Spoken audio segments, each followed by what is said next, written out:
I was talking with somebody on an airplane, and we're just talking back and forth, and they said, "What do you do for a living?" And I said, "Cybersecurity." And they said, "What is it about cybersecurity that scares you the most?" And I will tell you, when you're a little tired, when your defenses are down, when it's later in the evening, that's when the most truthful answers come out. And without missing a beat, I looked at them and said, "E-voting scares the shit out of me." And I apologize for the language, but that was the direct quote. "E-voting systems terrify me." And we have learned very little from the 2016 elections. Now, here's the interesting thing. The 2016 presidential elections, there is zero proof that the actual e-voting systems were hacked and the votes were altered, modified, or compromises. All of the stories about the 2016 presidential election all had to do with perception warfare and perception management.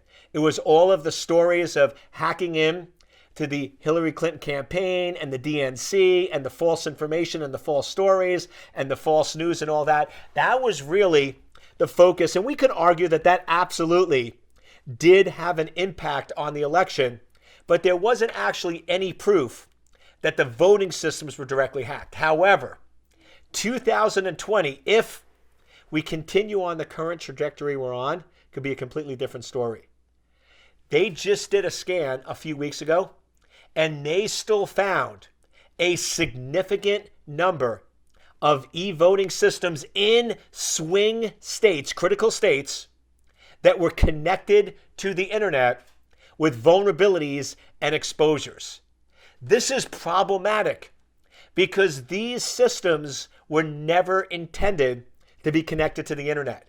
So connecting them to the internet is one of the most dangerous things. But here's the bigger problem. Most of these states said, "Oh, we'll disconnect them from the internet before the election." And after this story was released, many states pulled those systems from the internet. Here's the problem. Too little, too late. If you have a device that's accessible from the internet, I could install malware on it. I could alter the code, and then you disconnect it from the internet, and it's still infected. And from everything I saw, these states that have these e-voting systems that were connected to the internet, that they intend to use in the 2020 presidential election, they have no intent of rebuilding or reinstalling those systems. So there's a really good probability that these e-voting systems that were sitting out there for months upon months upon months were infected with malware, and now that they disconnect and use them in critical elections, all bets are off. So while 2016, we had concern about e-voting systems being hacked, in 2020, I predict it will be a reality. And this is one of those areas. I pray that I'm wrong. I hope that I'm wrong. But unfortunately, I've been doing this for 30 years, and I'm very rarely wrong. So unless we go in and every e-voting system that was ever connected to the internet is basically decommissioned and destroyed, we get brand new systems, we verify, validate, and never connect them to the internet, I am very, very scared for the 2020 election.